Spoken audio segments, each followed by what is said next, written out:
वायना पढ़ी गयो जी? पढ़ी ग। अच्छा। इच्छामी खमा समणो वंद्यू जानी जाय निश्चय मक्षण अंदामी इच्छकारी भगवन पसाय करी वायना प्रसाद कराव सो जी।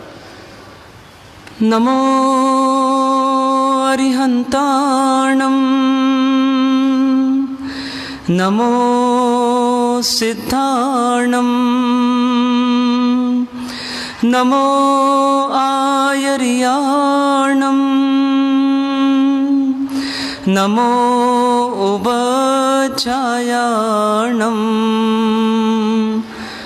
नमो लोये सौवसाहुणम् ऐसो पंच नमोकारो सौव पावपणासनो मंगलार्णं च सौवेसिं परमं हवै मंगलम्।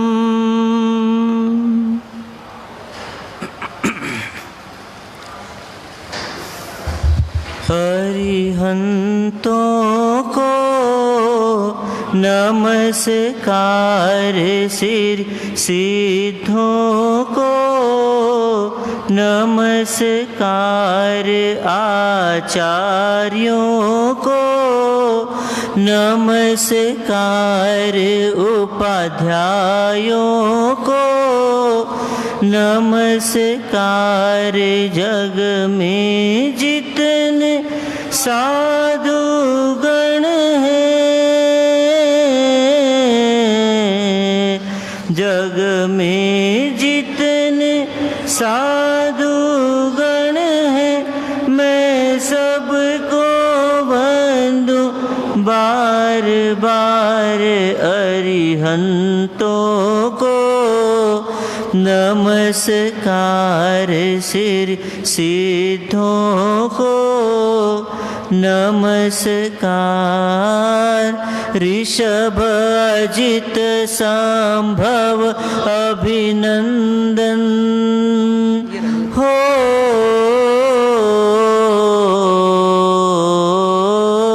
ऋषभ संभव अभिनंदन, सुमति पद्म सुपार्श्वजिन राय, सुमति पद्म सुपार्श्वजिन राय, चंद्र पुष्प शीतल से आसनमि वासु पूज्य पूजित सुर राय, वासु पूज्य पूजित विमल अनंत धर्म जस उज्ज्वल,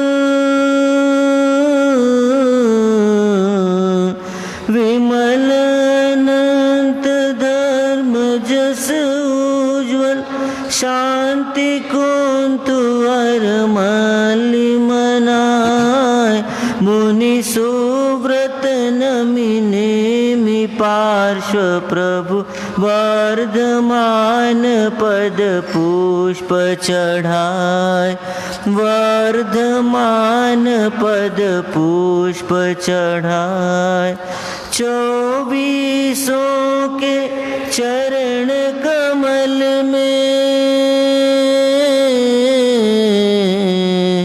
चौबीसों के चरण कमल में मेरा वंदन बार बार। अरिहंतों को नमस्कार, सिर सिद्धों को नमस्कार, जिसने राग द्वेष कामादि हो,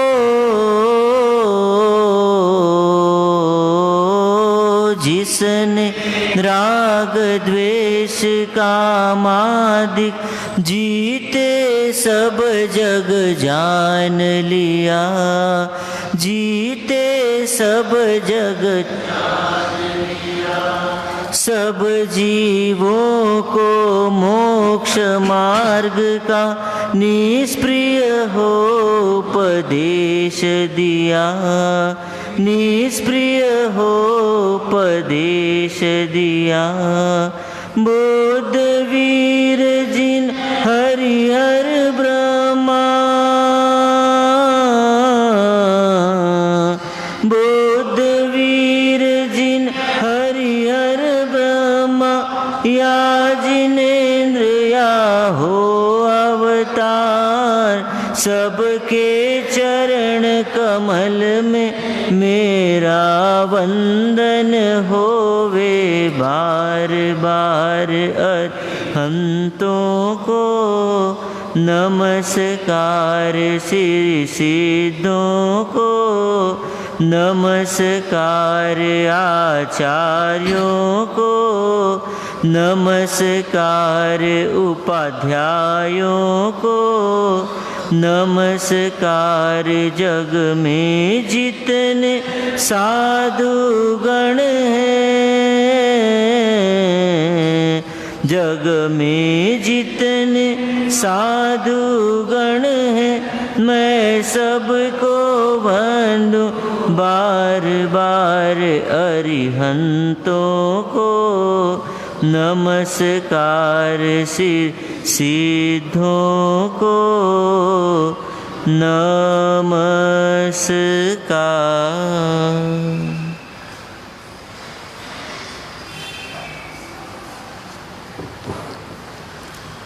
पंच परमेष्ठी भगवंतों के चरणों में कोटिशः नमन। परम पूज्य परम उपकारी सतपथ प्रदर्शक गुरु भगवंत के चरणों में कोटिशः नमन। उपस्थित आदरणीय मुनि भगवंत, धर्म प्रेमी बंधुओं, माताओं एवं बहनों,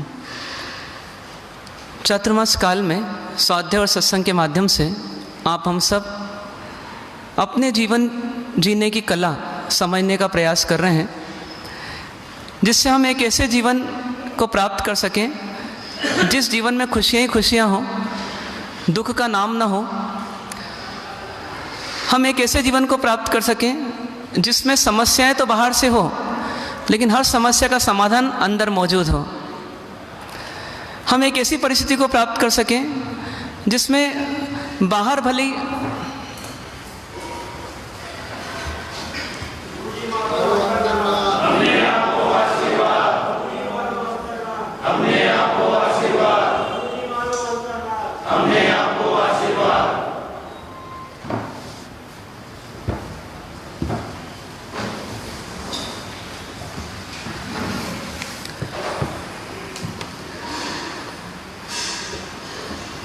हम एक ऐसी स्थिति को प्राप्त कर सकें जिसमें बाहर में दोषों को प्रेरित करने के लिए निमित्त हों, लेकिन अंदर में गुण ही गुण हो। ये तीन बिंदुओं को हमको ध्यान में रखकर चलना। पहला बिंदु क्या हुआ कि हम एक ऐसी स्थिति को प्राप्त कर सकें कि बाहर में दुख हो लेकिन अंदर सुख ही सुख हो। दूसरा, बाहर में समस्या हो, अंदर में समाधान ही समाधान हो, हर समस्या का समाधान हो। तीसरा, बाहर में दोषों को उत्तेजित करने के निमित्त हो, लेकिन अंदर गुणों का ही साम्राज्य हो। मतलब हमारे अंदर में गुण ऐसे हों कि वो दोषों को अंदर घर नहीं करने दें। अंदर में समाधान ऐसे हों कि समस्या बाहर से आए लेकिन हम विचलित ना हो, हम समाधान निकाल सकें। अंदर में सुख ऐसा हो कि बाहर के दुख भी प्रभावित ना कर सकें। ये हमारा लक्ष्य होना चाहिए। इस लक्ष्य को प्राप्त करने के लिए हम धर्म को दो भागों में विभाजित करके समझने का प्रयास कर रहे हैं। एक है लौकिक धर्म और एक है लोकोत्तर धर्म। मूल लक्ष्य हमारा लोकोत्तर धर्म को समझना है, लेकिन लोकोत्तर धर्म की पृष्ठभूमि किस पर आधारित है? लौकिक धर्म पर आधारित है। अब ये लौकिक धर्म क्या है और लोकोत्तर धर्म क्या है, इस मुकाम तक अब आप समझ चुके होंगे कि जो संसार के प्रति अपने कर्तव्य हैं, इन्हें हम लौकिक धर्म के रूप में जानेंगे। और जो आत्मा के प्रति कर्तव्य है उसे हम लोकोत्तर धर्म के रूप में जानेंगे। ऐसा नहीं है कि लौकिक धर्म को छोड़ करके लोकोत्तर धर्म निभा लेना चाहिए। ऐसा भी नहीं है कि सिर्फ लौकिक धर्म को निभाने में पूरी ज़िंदगी को बर्बाद कर देना चाहिए। कॉम्बिनेशन होनी चाहिए, संतुलन होना चाहिए कि लौकिक धर्म जीवन में एक बार आ जाए और वो चलता रहे, उसके लिए बार बार सोचना नहीं पड़े, बार बार संघर्ष नहीं करना पड़े, और लौकिक धर्मों का निर्वाह हम करते रहें। और अब जो सुगमता आ गई जीवन में लौकिक रूप से, तो उसका फ़ायदा ये उठाएं कि हम इसमें रहते हुए लोकोत्तर धर्म को कर लें। जैसे एक उदाहरण के लिए कि किसान जो है पहले फेंसिंग करता है या पहले बीज बोता है? खेत में पहले फेंसिंग करेगा या पहले बीज बोएगा? तो पहले फेंसिंग कर लेता है। उसके लिए वो जुलाई के महीने का इंतज़ार नहीं करता, वो समय रहते जल्दी से जल्दी कर लेता है, खेत खरीदते से ही कर लेता है, क्योंकि उसको मालूम है कि भैया पहले बाहर से सावधान कर लो अपने आप को, पहले बाहर से सुरक्षित कर लो अपने आप को। जब बाहर से सुरक्षा हो जाएगी फिर अपने वो जो काम करना है वो अपन निश्चिंतता से करेंगे। नहीं तो फसल पूरी होगी और इसे मवेशी आ गए, वो पूरा खा गए या ख़राब कर गए, तो बेकार चली जाएगी फसल। तो उसके लिए पहले फेंसिंग कर लो और बाद में अपन निश्चिंतता से फसल उगाओ। ठीक उसी प्रकार से समझदार व्यक्ति पहले व्यवहार कुशलता को ला करके जीवन में अपने व्यवहार को व्यवस्थित कर लेता है।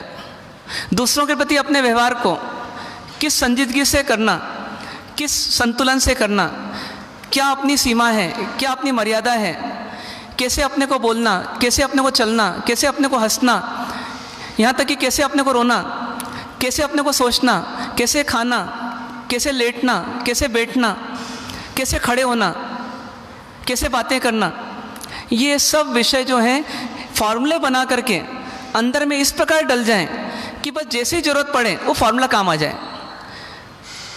गाड़ी के ड्राइवर की तरह गाड़ी के पार्ट्स को जो जानता है तो वो कभी भी एक्सीडेंट की नौबत नहीं आने देता, आती है तो अपने आप को बचा लेता है। तो उसी प्रकार से व्यवहार में भिन्न भिन्न लोगों के साथ जीना होगा। लौकिक धर्म को हम व्यवस्थित कर लें मतलब हम व्यवहार कुशल हो जाएं। व्यवहार कुशल हो जाए मतलब जो हमारा कर्तव्य है दूसरों के प्रति, उसके प्रति हमको एक जागृति आ जाए। मुझे किस समय किसके साथ किस प्रकार से अपना व्यवहार करना है, ये हमें समझ डेवलप हो जाए। एक टीचर थे बचपन में, उन्होंने एक बहुत अच्छा वाक्य बोला था, याद रह गया। The common sense is most uncommon in this world. The common sense is most uncommon in this world मतलब क्या हुआ? जिसे हम कॉमन सेंस बोलते हैं, जिसे हम बिल्कुल सामान्य ज्ञान बोलते हैं, वो इस संसार की सबसे असामान्य चीज़ हो गई है या है। क्यों? क्योंकि अक्सर हम खाना जानते हैं, कैसे खाना इसके बारे में नहीं सोचते। बोलना सीख लेते हैं लेकिन कैसे बोलना चाहिए उस पर गौर नहीं करते। चलना आता है हमें लेकिन कैसे चलना चाहिए हमें नहीं पता।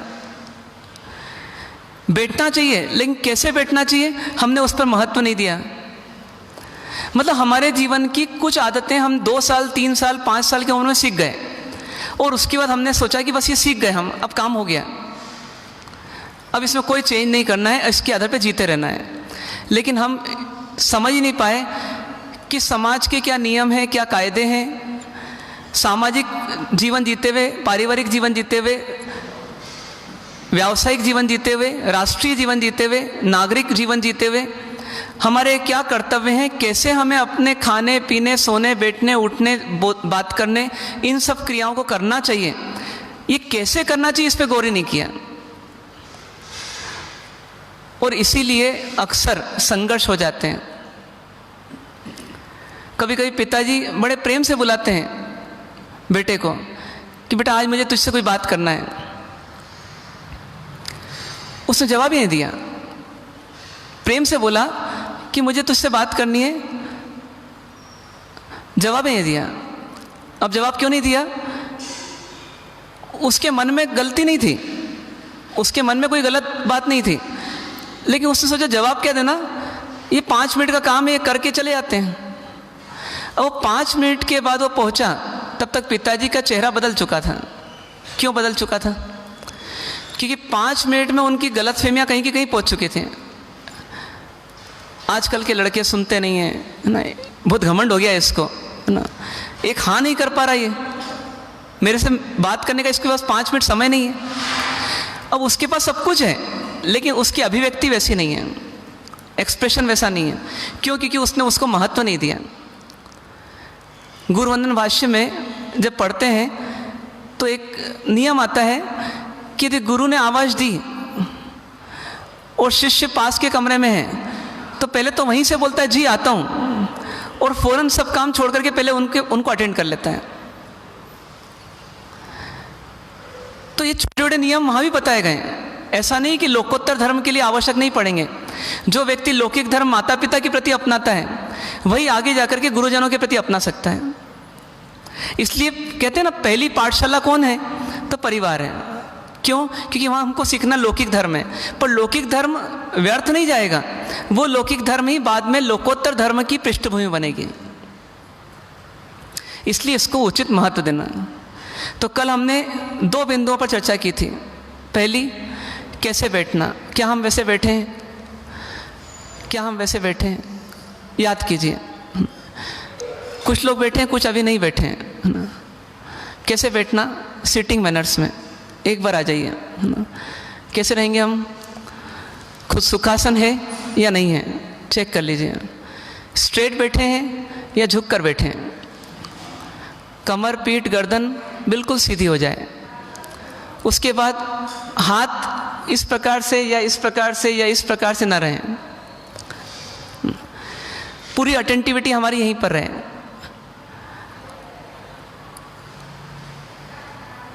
इसको ध्यान में रखते हुए हम अगले विषय पर आ रहे हैं, कैसे सोना, वो भी हमने देखा।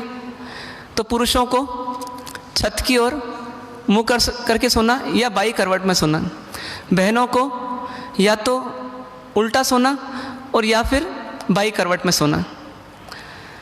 सोते समय पैर परमात्मा, गुरु महाराज, स्थापनाचार्य जी, धार्मिक पुस्तकें, इनकी ओर न रहे। सोए हुए हैं, सोते समय, लेटते समय खाना नहीं, टीवी देखना नहीं, बातचीत करना नहीं, विशेष करके बड़ों से तो बिल्कुल बातचीत नहीं करना, ये अशोभनीय है। और यदि कोई आ जाए तो फ़ौरन उठ करके उनको पहले पधारने की विनंती करना और उनको फिर विराजमान होने के लिए निवेदन करना। ये हमारी लेटने संबंधी कुछ जागृति आवश्यक है। थोड़े हम आगे बढ़ते हैं। तीसरा पॉइंट हमारा है सार्वजनिक स्थानों में कैसे रहना। सार्वजनिक स्थानों में कैसे रहना, ध्यान रखिएगा। जो लिख रहे हैं उनको छोड़ दें, पर जो लिख नहीं रहे बिल्कुल स्ट्रेट बैठें, सिटिंग मैनर्स में रहें। आप हैबिट डालिए, मैं भी डालूंगा, मैं भी गलती कर सकता हूँ, आप भी गलती कर सकते हैं।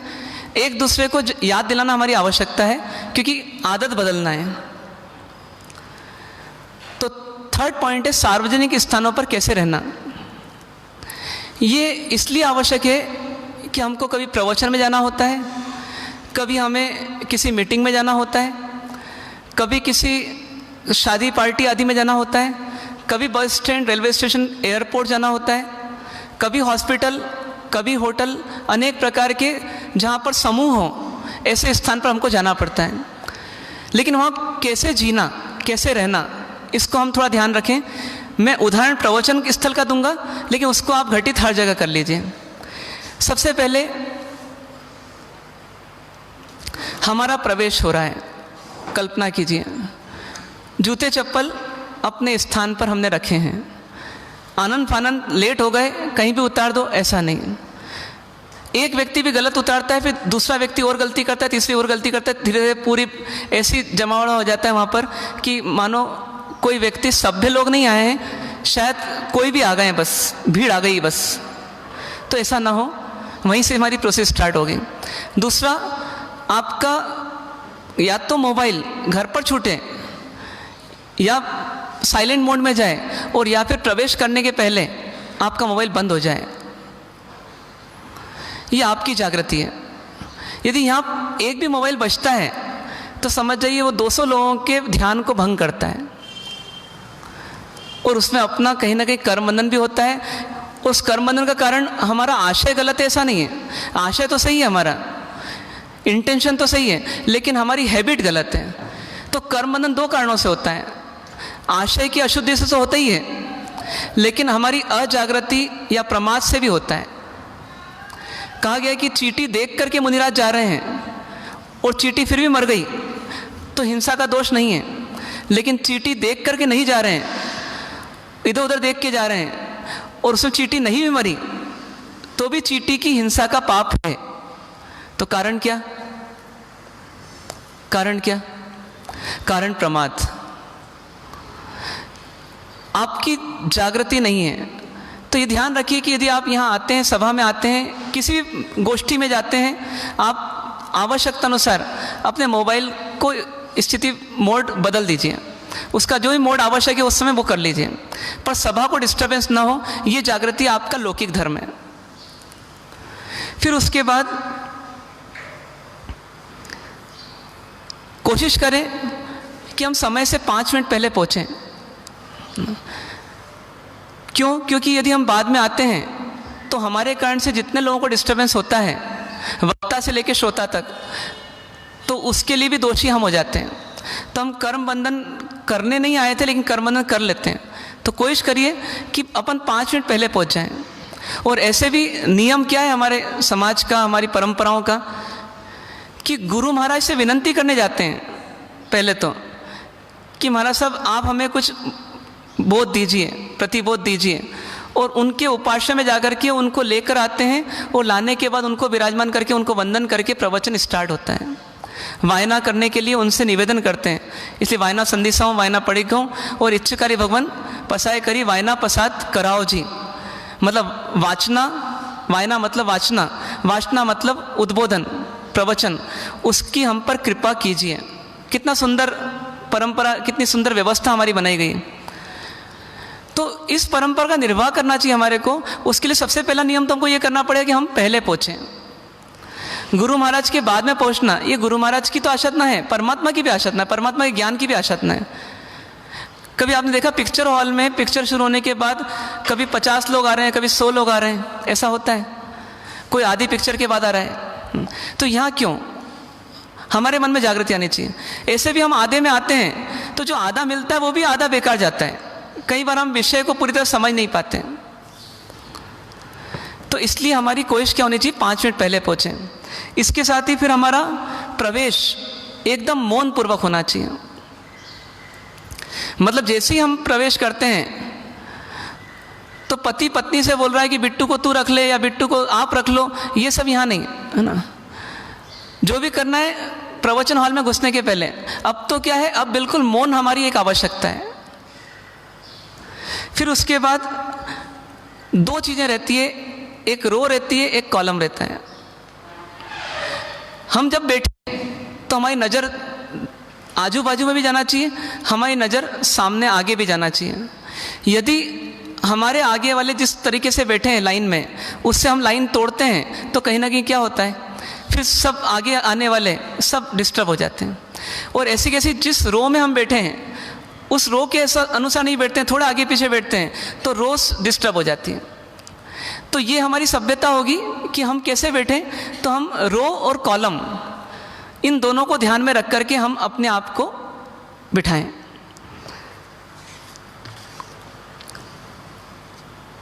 फिर बैठते समय कितनी जगह छोड़ना, इसका विवेक हमारे अंदर होना चाहिए।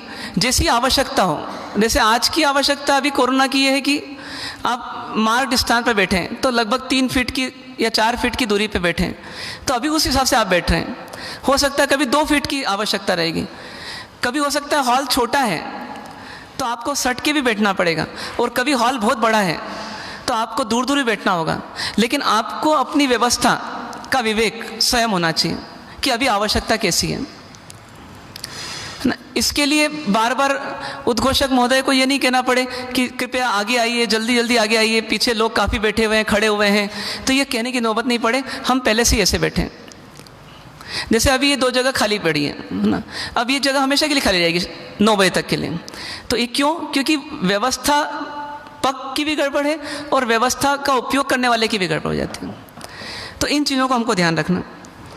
मतलब मैं आपको कोई उपक्रम नहीं दे रहा हूँ, मैं आपको एक नियम बता रहा हूँ कि क्या नियम होना चाहिए, जिन नियमों का आप आगे कभी भी कहीं भी किसी भी सभा में पालन कर सकें।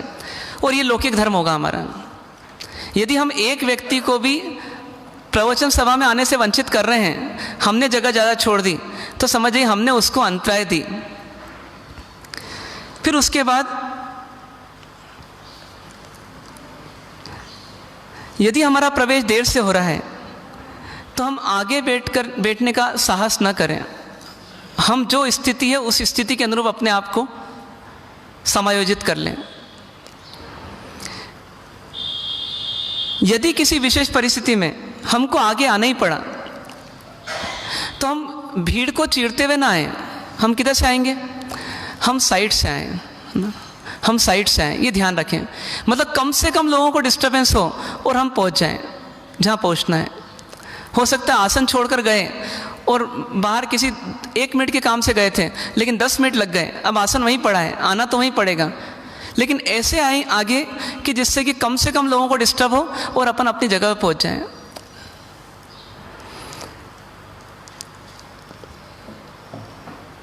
यदि हम कोई सामग्री लेकर आए हैं सभा में, स्टार्ट कहाँ से होगा? जूते चप्पल हो सकते हैं, छाता हो सकता है, छड़ी हो सकती है, कोई ब्रीफकेस हो सकता है, जो भी स्थिति है, तो उन सबको रखना है तो कहाँ रखना, इसका विवेक हमारे अंदर होना चाहिए। मतलब उन सामग्री के कारण से भी किसी को डिस्टर्बेंस ना हो और हम अपना स्थान ले सकें, ये दोनों का ध्यान रखना। मतलब हमारे कारण भी किसी को डिस्टर्बेंस ना हो, हमारी सामग्री के कारण भी डिस्टर्बेंस नहीं हो। क्यों बोलना पड़ता है CG04 या CG05 फला नंबर वाली गाड़ी, लेकिन उसको रखते समय ये ध्यान रखिए कि मेरी इन सामग्रियों के कारण से मेरे पड़ोसी को, मेरे पीछे वाले को कहीं कोई तकलीफ तो नहीं होगी। इसको आप ध्यान में लीजिए।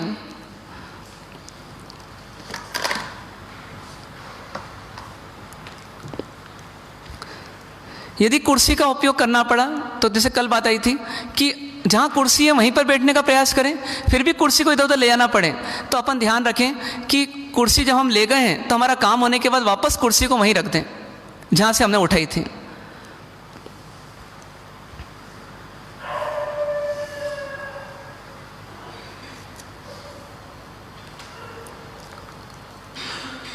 कभी भी हम सभा में बैठें, चाहे कितनी ज़रूरी बात हो, कोशिश करें कि हम बिल्कुल साइलेंटली बात करें। साइलेंटली बात करने के तरीके क्या होंगे? या तो हम बिल्कुल इशारे में बात करें, कम से कम हाथ पांव हिले हमारे और हमारी बात हो जाए। जैसे हमने कोई हमको जगह देना चाहता है, हमने धीरे से ऐसे ही हाथ कर दिया, बस मतलब समझ में आ गया। यदि हमने ऐसे करा तो समझ जाइए कि सामने वाले जो आसपास वाले हैं उनका ध्यान विचलित हो जाएगा। हमने धीरे से नीचे से ही कर दिया। किसी पेन चाहिए हमारे को, हमने धीरे से इशारा करा, 2 हैं क्या आपके पास पेन? 2 हो तो धीरे से दे दो। मतलब इतना कम से कम हमारे को किसी को डिस्टर्ब करना जिससे हमारा काम भी हो जाए और हमारे कारण से किसी को डिस्टर्बेंस भी ना हो। आप बोलेंगे ये कहाँ अहिंसा है, कि कहाँ सत्य है, कि कहाँ आचौर्य है, कहाँ धर्म है ये? पर ये धर्म है। यदि आपने किसी पंचेंद्रिय को डिस्टर्ब नहीं किया है तो ये आपका बहुत बड़ा धर्म है, ये मान के चलिए। और विशेष करके जो धर्म आराधना कर रहा है उसको डिस्टर्ब नहीं किया है तो आपने मतलब अपने आप में बहुत बड़ा धर्म कर लिया।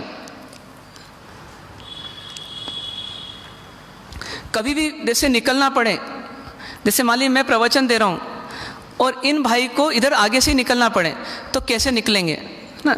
अपने आप को झुका करके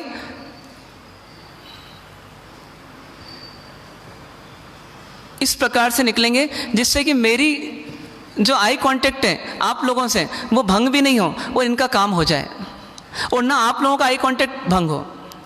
आई कांटेक्ट से एक बात और विशेष ध्यान आई कि जैसे कल आपको कहा था कि जब हम सीटिंग मैनर्स में बैठे हैं तो हम तो एक तो स्ट्रेट बैठेंगे, कमर पीठ गर्दन बिल्कुल सीधी रहेगी, लेकिन साथ ही ये कहा था कि आई कांटेक्ट हमारा वक्ता के साथ होना चाहिए। जो भी हो, एक व्यक्ति बोल रहा है अपने से तो भी, और 100 लोगों को संबोधित करने वाला एक व्यक्ति बोल रहा है तो भी।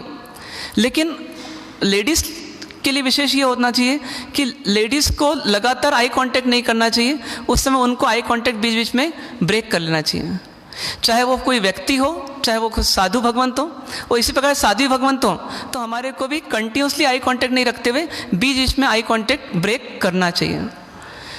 हम एक व्यक्ति से ही वार्तालाप कर रहे हैं तो उसमें भी ध्यान रखना है, बीच आती है तो हमारे को अपनी नज़रों को लगातार उस पर नहीं रखते हुए बीच में बदल देना चाहिए। यदि सभा के दौरान हमें खांसी आ जाए, छींक आ जाए, तो ये सभ्यता कहती है कि हमारे पास कोई ना कोई ऐसा वस्त्र हो, है ना, रुमाल जिसे कहते हैं, या कोई भी ऐसा वस्त्र हो जिस वस्त्र का हम उस समय उपयोग कर लें।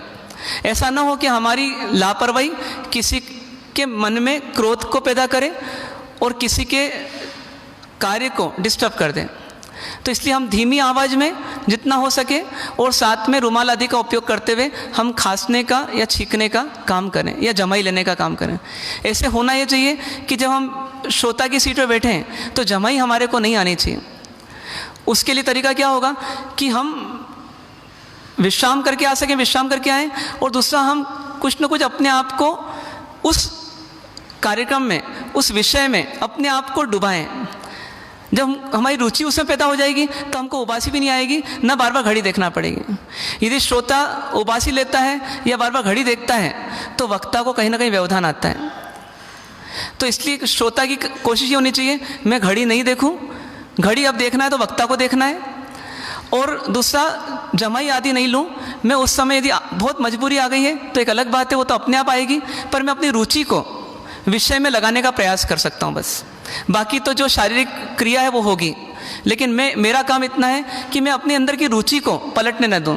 कुछ लोग क्या करते हैं कि आते से ही बैठ तो जाते हैं, बैठने के बाद 2, 4, 5 वाक्य उनको समझ में नहीं आते, फ़ौरन अपना मोबाइल निकालते हैं और पीछे वाले की पीठ के पीछे, मतलब आगे वाले की पीठ के पीछे मोबाइल चालू कर देते हैं। अब कर रहे हैं, अब कितनी मोबाइल करेंगे, तो 5-10 मिनट मोबाइल का उपयोग करा, फिर मोबाइल भी लगाने को नहीं है।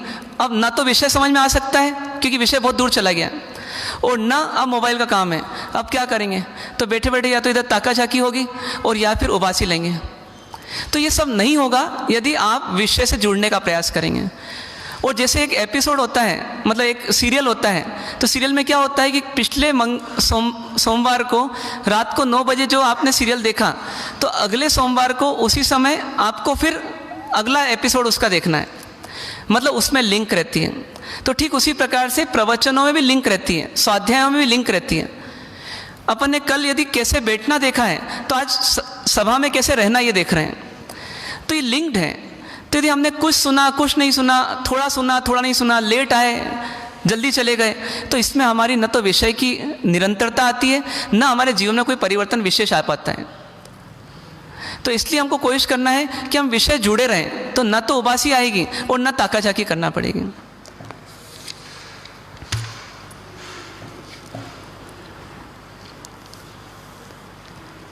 इसी प्रकार से एक नंदी सूत्र में आता है कि जब भी हम प्रवचन सुनते हैं तो प्रवचन सुनने के साथ ही हमारी अटेंटिविटी को बनाए रखने के लिए एक व्यवस्था उसमें बताई गई है।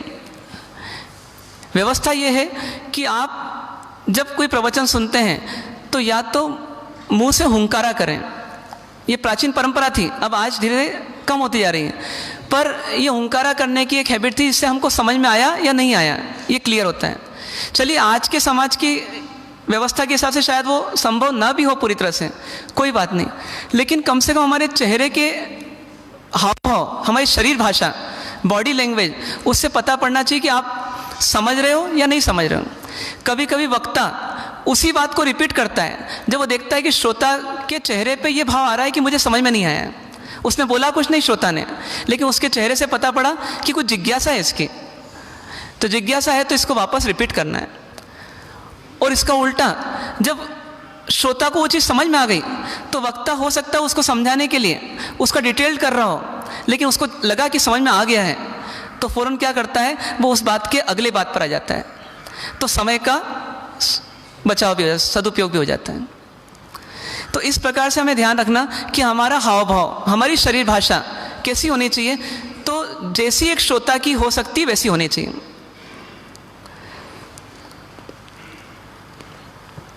अब अपन आते हैं कि हम प्रवचन में नहीं हैं लेकिन किसी गोष्ठी में, मीटिंग में हैं।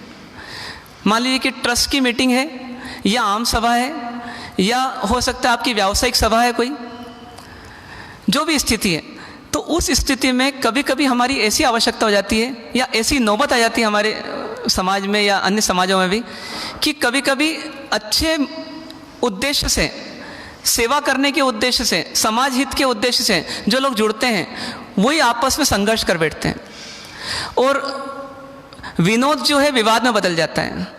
मतलब आपस में प्रेम से जीने के लिए आए थे, हंसी खुशी जीने आए थे, वो तो ख़त्म हो जाती है और आपस में विवाद शुरू हो जाता है और पहले मतभेद होता है और फिर बाद में तो क्या हो जाता है, मनभेद हो जाता है। तो ये स्थिति ना आए उसके लिए हमारे एक विषय हमारे को विशेष ध्यान रखना है कि गड़बड़ कहाँ होती है अक्सर कि किसी एक व्यक्ति ने कोई एक प्रस्ताव दिया और दूसरे व्यक्ति ने उसको एकदम काट दिया, तो अधिकांशतया वो व्यक्तिगत विद्वेष में बदल जाता है और वो स्थिति ऐसी बनती है कभी कभी कि वो 4 महीने का चातुर्मास भी दुर्भर हो जाता है।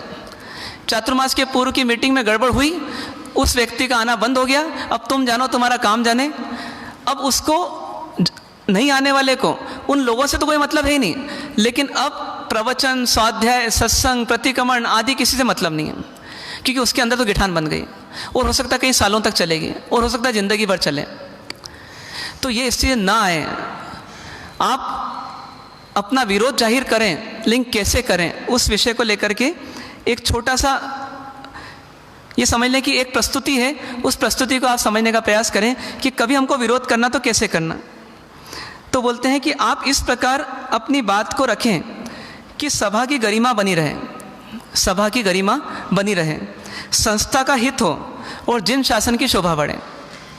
ये ध्यान रखना है। मतलब आप यदि समाज हित के लिए किसी बात का विरोध कर रहे हैं, जैसे किसी ने कहा कि भैया रात को शादी पार्टी नहीं होनी चाहिए हमारे समाज में, या जमीकंद का प्रयोग हमारे शादी पार्टियों में नहीं होना चाहिए, बहुत अच्छा पॉइंट रखा, आपको नहीं जचा, ऐसा हो सकता है, आप अपनी बात को रख सकते हैं, आप स्वतंत्र हैं, डेमोक्रेसी में हर व्यक्ति स्वतंत्र है, लेकिन बस एक चीज़ ध्यान रखना है कि अपनी बात को कैसे रखना।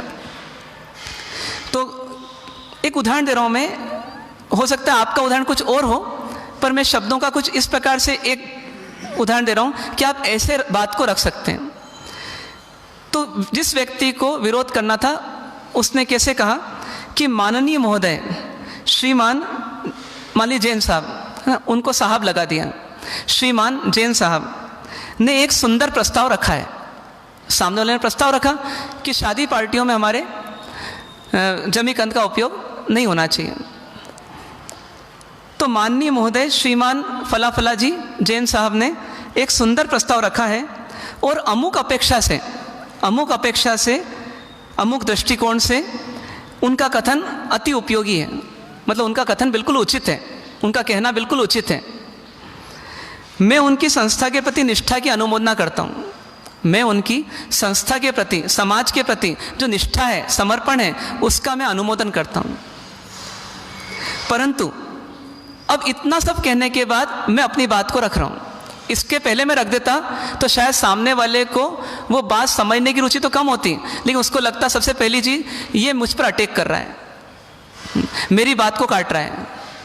तो पहले ईगो हर्ट कर लेता अपना और फिर सुनता तो उसको सब नेगेटिव दिखाई देता, क्योंकि जब ईगो हर्ट कर लिया मतलब सामने वाले के प्रति उसको दुर्भाव आ गया, गलत भाव आ गया, अब जितना सुनेगा सब गलत ही गलत मानेगा उसको।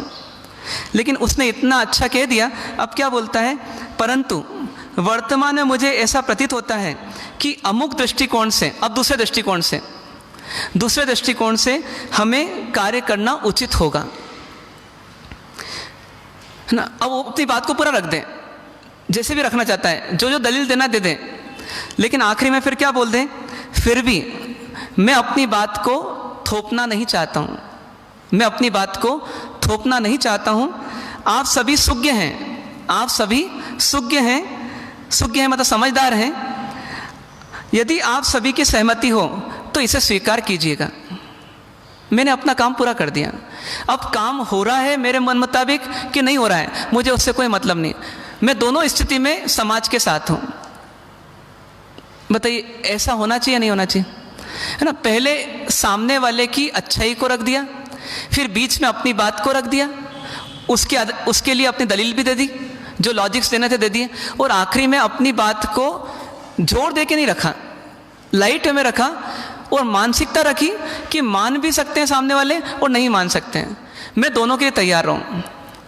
यदि आपने शिष्टता से बात रखी और सामने वालों ने अशिष्टता से भी उस बात को नकार दिया, अरे नहीं नहीं तुम चुप हो जाओ, बैठ जाओ, कोई बात नहीं, कोई बात नहीं, अपन अपना मन तैयार है, अपन ने अपनी बात रख दी, बस ये इतनी डेयरिंग होनी चाहिए, इससे ज़्यादा डेयरिंग की आवश्यकता नहीं है। हाथ पांव चलाने की, लठ चलाने की डेयरिंग की आवश्यकता नहीं है ना। कई जगह देखा कि लठ भी चलती है, तमाचे भी पड़ जाते हैं, खून भी निकल जाते हैं, ये स्थितियां भी आती है समाज में और तेजी से आ रही है। तो ये क्यों आती है? क्योंकि वास्तव में व्यक्ति समाज हित के लिए नहीं कर रहा है, अपने ईगो के हित के लिए काम कर रहा है, और ईगो के हित के लिए काम कर रहा है तो वास्तव में सही सामाजिक सदस्य नहीं है। तो सार्वजनिक सभा में, मतलब गोष्ठियों में, मीटिंग्स में हमारी कोशिश इस प्रकार से होनी चाहिए। बीच में आपने सुना होगा कि कहीं पर व्यक्ति शाही लेकर आया और शाही लाकर क्या करा, आम सभा में सचिव महोदय या जो भी ट्रस्टी थे वो अपनी बात कर रहे थे, उसने क्या करा, शाही उंडेल दी उनके ऊपर। कितना भद्दा मैसेज गया होगा जैन समाज को भी, जैनेतर समाज को भी। तो ये शोभनीय नहीं है। आपने सुना है सिविलाइज्ड बोलते हैं अपन, सिविलाइज्ड मतलब क्या? सभ्य ना। सिविलाइज्ड मतलब क्या? सभ्य। आज का युग कैसा है? सिविलाइजेशन का युग है, सभ्यता का युग है। सभ्य किसे बोलते हैं? सभ्य किसे बोलते हैं? हमारी प्राचीन शब्दकोश में एक एक शब्द का महत्व था। आप सब सभ्य हो सकते हैं। सभ्य मतलब क्या? कौन बताएंगे? कोई कोशिश करिए। सभ्य मतलब क्या? ये शब्द तो सुना है कई बार अपन ने। तो सभ्य मतलब क्या? हाँ, सदाचार से जीवन जीने वाला, ठीक है, और सही व्यवहार करने वाला, और बहुत सुंदर सा शब्द है सभ्य। सभ्य मतलब क्या होता है? संस्कृत शब्दकोश के हिसाब से देखें तो सभा यह योग्य है, जो सभा के योग्य है, सभा में बैठने योग्य है, वो कौन है? वो सभ्य है। इसलिए कभी कभी किसी समाज में आपने सुना होगा कि हमारी संस्था में 35 सभ्य हैं। मतलब कभी कभी एकदम शुद्ध हिंदी बोलने वाले इस प्रकार से बोलते हैं कि 35 सभ्य हैं हमारे यहाँ। 35 सभ्य मतलब 35 सदस्य हैं हमारे, पर सदस्य नहीं बोलते उनको, उनको क्या बोलते हैं? सभ्य हैं। क्योंकि हमारी सभा में ये लोग बैठते हैं, 35 मेंबर्स हैं हमारे, तो उनको सभ्य बोलते हैं। तो सभ्य बन तो गए हम जन्म से, भैया मैं इस परिवार में हूँ तो मैं इस धमतरी श्री संघ का सदस्य हो गया, लेकिन हम सभा के योग्य हुए कि नहीं हुए? इस सभा के योग्य नहीं हुए तो हम सभ्य कहाँ हुए? मतलब एक बच्चा है, उसको मम्मी घर पे छोड़ के आती है बचपन में। क्यों छोड़ के आती है? कि भैया अभी ये बच्चा है ना, ये यहाँ मस्ती करेगा, यहाँ इधर तोड़फोड़ करेगा, इसको घर पे रखो अभी। फिर थोड़े समय के बाद उसको लाना चालू करती है। फिर जब लाती है तो थोड़ा 5-7 साल का हो जाता है, तो फिर वो क्या करता रहता है? कभी दरी फाड़ता रहता है, कभी कागज़ फाड़ता रहता है, कभी उठ करके इधर चले जाता है, उधर चले जाता है। फिर मम्मी उसको समझाती है, ऐसा नहीं, ऐसा नहीं, ऐसा नहीं, ऐसा नहीं। क्या बना रही है मम्मी? उसको सभ्य बना रही है कि तू सभा में बैठने लायक बन जा। लेकिन ऐसा नहीं कि वो 10 साल 15 साल का हो गया, 20 साल का हो गया, 25 साल का हो गया, शादीशुदा हो गया, बच्चे वाला हो गया तो अब सभ्य हो गया। बच्चे होने से सभ्यता का कोई संबंध नहीं है ना। कोई व्यक्ति यहाँ गुटखा ही चबा रहा है मान लो, वो सभा के योग्य नहीं हुआ। कोई व्यक्ति आ रहा है, पाँव फंसार के बैठ गया, भैया मेरे पाँव में दर्द होता है, मैं बैठ गया। अरे तू इतना सोच भैया कि तेरा पाँव क्षेत्रपाल जी की ओर तो नहीं है, तेरा पाँव दादावाड़ी की ओर तो नहीं है, तेरा पाँव मंदिर की ओर तो नहीं है। ये सब भी तो सोचना पड़ेगा। जिस सभा में तू आया है उस सभा के सलीखे, उस सभा के कानून कायदे वो तुझे पता होना चाहिए। और वापस वही वाली बात आएगी, ये कैसे पता पड़ेंगे? तो आज तो अपन ये विषय लेके चल रहे हैं, पर ये हमेशा नहीं चलेगा। शायद आप में से किसी ने पहले नहीं सुना होगा, क्योंकि इसको हम धर्म मानते ही नहीं अक्सर, पर ये हमारी मूल में भूल रह जाती है। फिर हम ऊपर की चीज़ें तो कर लेते हैं और नीचे की चीज़ छूट जाती है। पर ये वास्तव में कैसे सीखेंगे आप? तो ये कॉमन सेंस से सीखेंगे बस, और कुछ नहीं चाहिए इसके लिए। Common sense. आप दूसरों को ऑब्जर्व करो, दूसरे कैसे बैठते हैं, अच्छे लोग कैसे बैठते हैं, अच्छे लोग कैसे रहते हैं, उसको फॉलो करो। बड़े बड़े लोगों को देखा जो बहुत सभ्य होते हैं, वो कितनी ऊंचाई तक पहुंच गए, लेकिन उनको सलीका पूरा आता है। मतलब ऐसे भी लोग देखे कि जो मुख्य अतिथि के रूप में आए लेकिन लेट आए, योग संयोग से उनको किसी ने पहचाना नहीं और वो कार से उतरे और अब आ तो गए सभा में लेकिन लेट आए, आगे नहीं आए। वो कहाँ बैठ गए? वो पीछे बैठ गए, चुपचाप बैठ गए पीछे। बिलासपुर के जज साहब हैं गौतम चंद जी साहब चोरड़िया, है ना, कभी उनसे मिले अपन, पता पड़ता है कितनी सभ्यता है उनके अंदर, जबकि जस्टिस हैं। पर कैसे आ गई? तो व्यक्ति ऊंचा उठता जाए इसका मतलब सभ्यता छोड़ता जाए ऐसा नहीं है। अब उस पर कानून लागू नहीं होता ऐसा नहीं है, उस पर तो और अधिक होता है। गौतम स्वामी जैसे से ऊपर उठते गए, उनका विनय सबके लिए अनुकरणीय हो गया। तो इसलिए ध्यान रखना है हमारे को कि ये सार्वजनिक सभाओं के कुछ नियमों को हमको पालन करना है। अब जैसे सभा में आपने विरोध किया तो उसके लिए बताया आपको, ऐसे कैसे कभी आपको कोई पत्र पत्रिकाओं में अपना कोई लेख देना है और लेख में भी आपको विरोध करना है किसी का, तो ऐसा ना हो जाए कि वहाँ आप कुछ भी बोल सकते हो, वहाँ पर भी आपकी शिष्टता रहे, आपकी सीमा रहे। और एक बात ध्यान रखना कि सभा में अपन जब आए, मतलब मीटिंग्स में जब अपन आए, तो अपन शुरुआत नवकार मन से करें, अंत भी नवकार मन से करें। कभी कभी शुरुआत तो नवकार मन से कर लेते हैं और अंत तो लड़ते झगड़ते हुए कर लेते हैं। भैया आप बंद करो यार, ये बात बहुत लेट हो गए अपन, चलो अब ये नहीं समझने वाले, ये नहीं सुनने वाले, लातों के भूत बातों से नहीं मानने वाले, ऐसे कुछ तो भी डायलॉग्स दे करके निकल पड़े। ये उचित नहीं है। उचित क्या होगा कि हम शुरुआत हमारे आराध्य से करें, अंत भी हमारे आराध्य को नमस्कार करके करें, और बीच में अपनी अपनी सीमा में रहते हुए हम चर्चाएं कर लें। और फिर भी यदि किसी ने हमारी बात को काट दिया हो या हमने किसी बात को काट दिया हो तो आपस में इच्छा दुक्रम कर लें, और व्यक्तिगत विद्वेष नहीं होने दें, भीतर में कलुषता ना होने दें। इन बातों को हमको ध्यान रखना। कहते हैं कुमारपाल भाई ने एक बार कहा था कि जिसको समाज में काम करना हो तो वो रहे 24 कैरेट का भले, लेकिन उसको तैयार रहना पड़ेगा मुझे 14 कैरेट से ज़्यादा की कीमत नहीं मिलेगी अपनी बाजार में। है 24 कैरेट का, लेकिन 14 कैरेट से ज़्यादा उसका मूल्य आंकेगा नहीं समाज। नेकी कर कुएं में डाल, इस सिद्धांत पे जीना पड़ेगा। आप 4 महीने आप चातुर्मास में ये बन गए, वो बन गए, वो बन गए, ठीक है, आपको बनते समय खुशी भी हुई, लेकिन जीते समय आपको वेदना होगी, निश्चित होगी। आपने लोगों को रोका तो बाहर वाले चिल्लाएंगे, लोगों को नहीं रोका तो जो अंदर आए हुए वो चिल्लाएंगे। मतलब स्थिति ऐसी रहेगी कि चित्त भी दूसरे की और पुट भी दूसरे की। ऐसी स्थिति में भी जीना है। क्यों जीना है?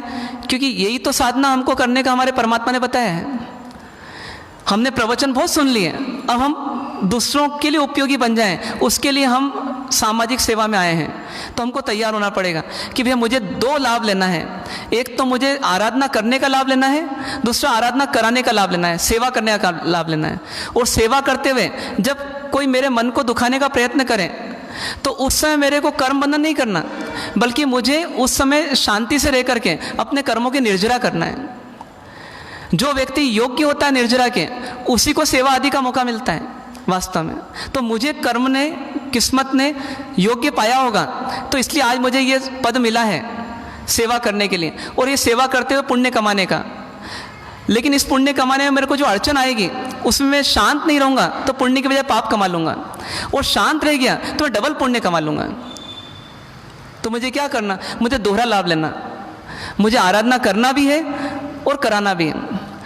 नागपुर के गणेश काका की बात की थी कुछ दिन पहले, तो वो गणेश काका अध्यक्ष हैं, वहाँ के अध्यक्ष होने के साथ आराधक भी हैं।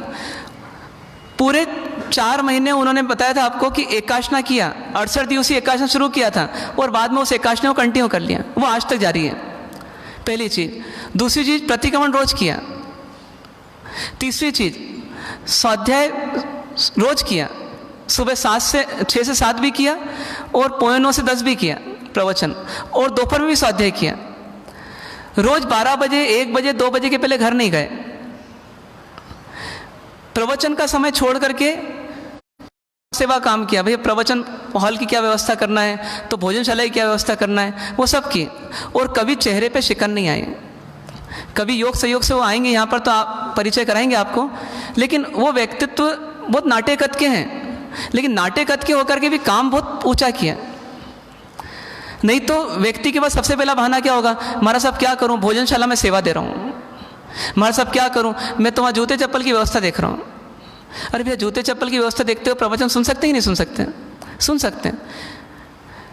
तो यदि करना ही होगा तो रास्ते बहुत हैं, और नहीं करना होगा तो भी रास्ते बहुत हैं। क्या करना चाहिए? दोहरा लाभ लेना। मेरे को आराधना करना, और आराधना का प्रैक्टिकल यहाँ होगा, मेरी टेस्टिंग होगी कि कभी मैं सेवा करूँगा और सेवा का मेवा तो नहीं मिलेगा, उल्टा सेवा का सबक मिल जाएगा कुछ। ऐसी कोशिश होगी निमित्तों की कि भैया अगली बार तो इस पद को मत पाना, लेकिन मैं हारूंगा नहीं। मैं क्या करूंगा, मैं पद का निर्वाह बराबर करूंगा, कर्तव्य का निर्वाह बराबर करूंगा, और उनकी दलीलों से या उनके कथनों से अपने मन को अशांत नहीं होने दूंगा। है ना? मतलब एक तरह से जैसे कृष्ण ने कहा ना अर्जुन को, क्या बोला कि कर्मण्येवाधिकारस्ते मां फलेषु कदाचन। मतलब कर्म पर तेरा अधिकार है, फल पर तेरा अधिकार नहीं है। तो सेवा करने वाले को अपने आप को प्रतिबद्ध किस बात के लिए करना, कि मैं सेवा करूंगा लेकिन सेवा का मेवा मिलेगा ही, इसकी परवाह नहीं करूंगा।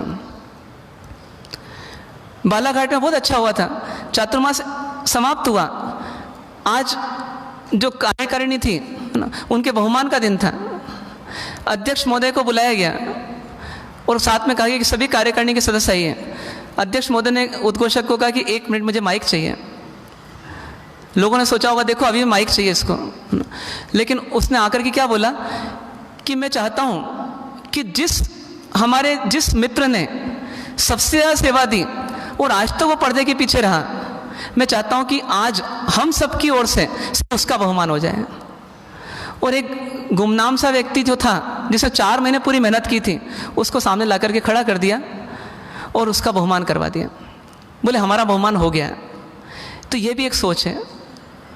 तो सभा में इस प्रकार के उदाहरण प्रस्तुत करना कि हमारा ईगो अभिव्यक्त नहीं हो ना। ईगो होगा तो सामने वाले का भी ईगो हावी होगा।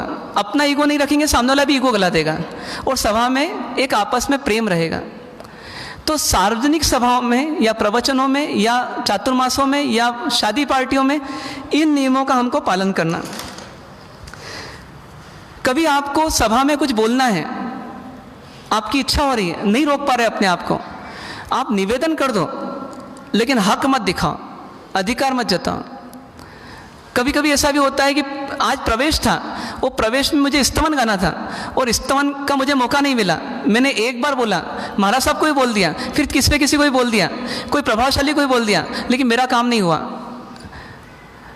तो एक भाई साहब का ऐसे ही हुआ जब, तो आखिरी में वो एक चिट्ठी किसी के साथ भिजवा करके गए। बोले मैंने इतनी बार निवेदन किया लेकिन मेरी इच्छा पूरी नहीं हुई, धन्यवाद, है ना, ऐसा करके चले गए। चले तो गए पर 4 महीने तक नहीं आए। उनका प्रवेश महोत्सव ही क्या बन गया, विदाई समारोह हो गया उनके लिए।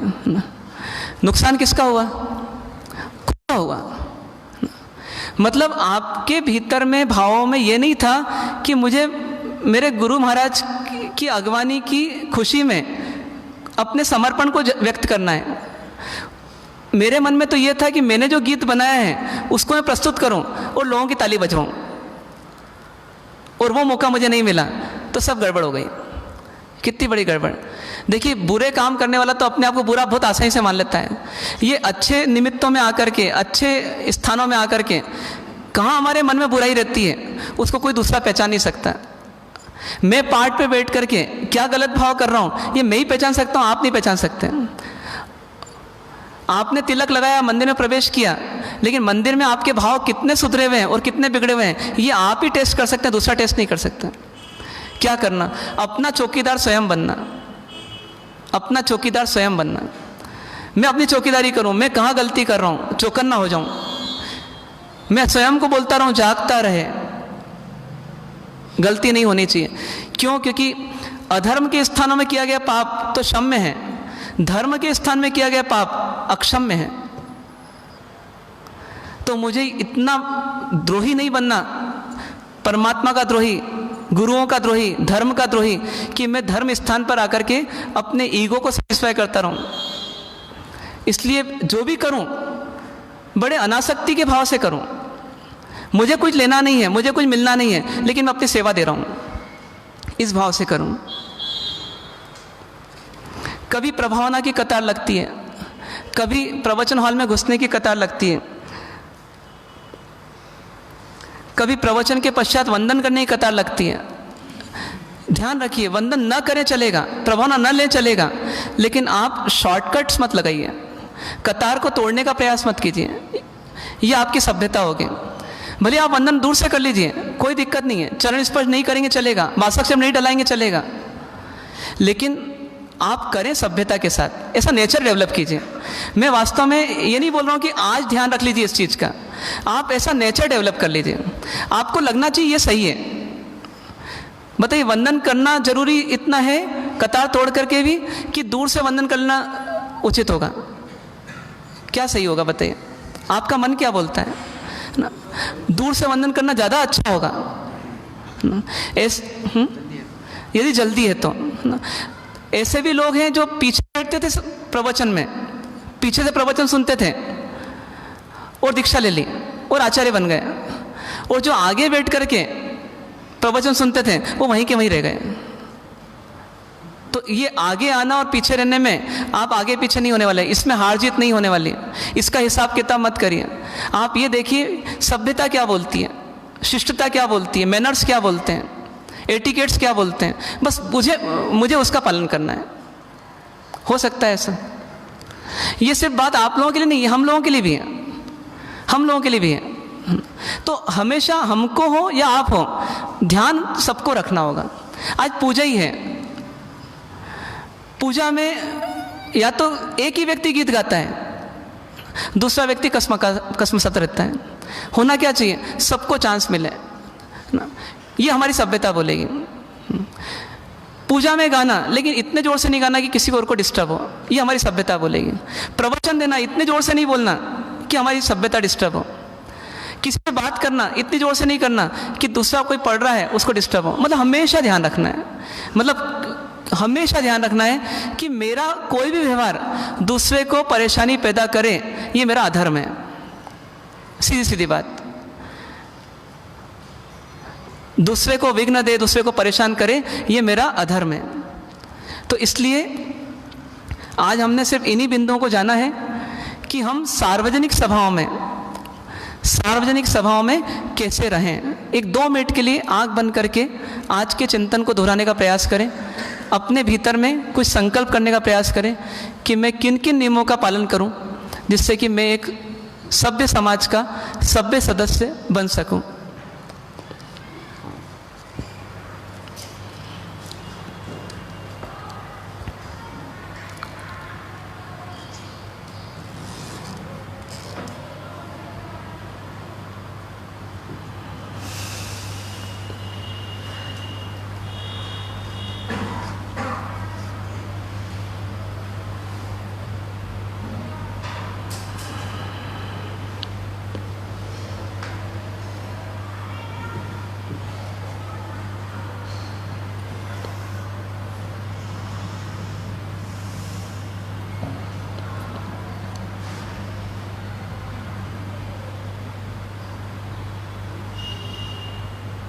मैं ऐसा जीऊं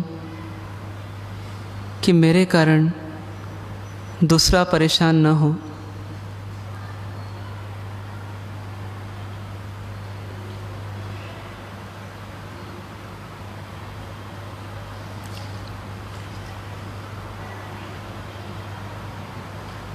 मैं ऐसा जीऊं कि मेरे कारण दूसरा परेशान न हो।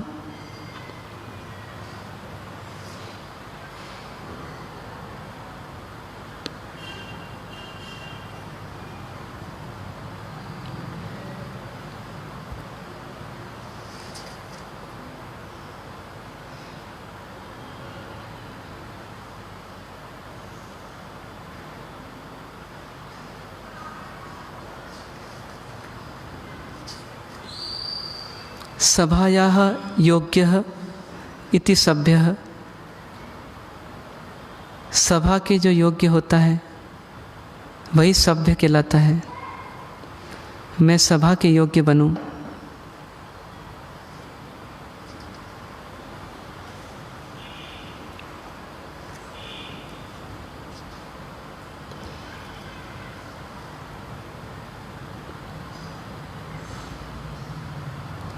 सभ्यता के नीति शास्त्र में हर समस्या का समाधान है।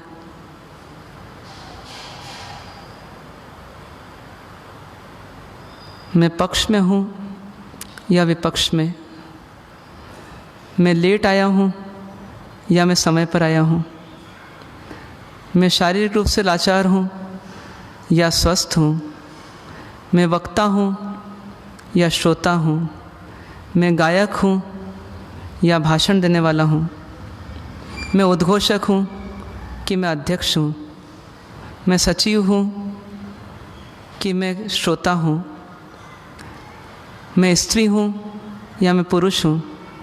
आप जो भी हैं, मैं जो भी हूँ, मैं हर रोल को सभ्यता के नियमों को आधार बना करके निभाता रहूँ। सभ्यता के नियमों को तोड़ूं नहीं। ओम शांति शांति शांति। संकल्प करें कि हम सभ्यता के नियमों का जितना अधिक से अधिक पालन कर सकें करते जाएं और एक स्वस्थ समाज के स्वस्थ सदस्य, सभ्य सदस्य बनने का प्रयास करें। ओम शांति शांति। ऐसा विश्वास दिल में जमाते चलो, ऐसा विश्वास दिल में जमाते चलो, सिद्ध अरिहंत मन में रमाते चलो, सिद्ध अरिहंत मन में रमाते चलो। वक्त आएगा ऐसा कभी ना कभी, वक्त आएगा ऐसा कभी ना कभी, सिद्धि पाएंगे हम भी कभी ना कभी, सिद्धि पाएंगे हम भी सभी के सभी। ओम शांति। पचखांड। तिव्यार उपवास सूर्य उगे अबथरण बचकई तिव्यम प्यारम अस्नम खायम सनत्न पाणहार पोर्सिम 60 पोर्सिम वर्षम बचकई अनत नवणम सहसा गणम पच्छम कलम दिशा मौन सोतरम बोस रही। पोर्सी 60 पोर्सी एक आसना व्यासना आय बिलीवी जिनका भी हो कोशिश करें खड़े होकर लें। ये एक आदत और डालें। उपवास वाले भी जब हों तो उपवास वाले खड़े हों, एक आसना व्यासना आय बिलीवी वाले भी खड़े हों। उगे सुनवकार से हम पोर्सिम 60 पोर्सिम वर्षम बचकई चौम पर अस्नम पाणम खाई सोनत नावणम सहसा गण पच्छम कलम दिशा मौनम सुसमत्रणम आयम्बिलम देवी विगय पचकई अनत नावणम लेवालयम घीसम उक्कोतम परशुसम सुसमत्रणम बोस रही।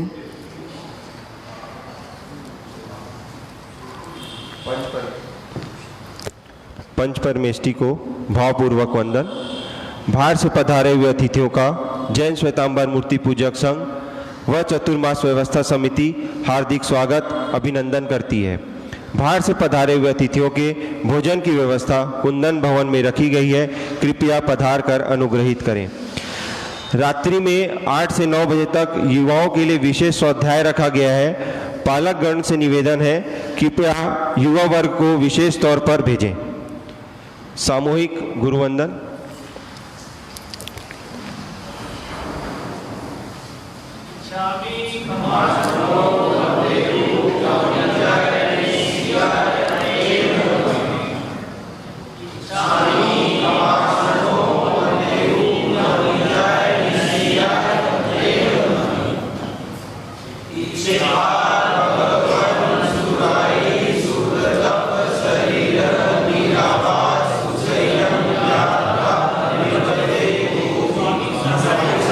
जय गुरु प्रसाद। वर्तमान योग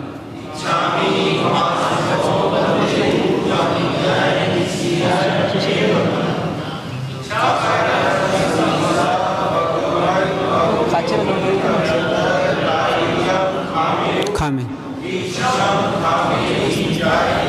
अच्छा।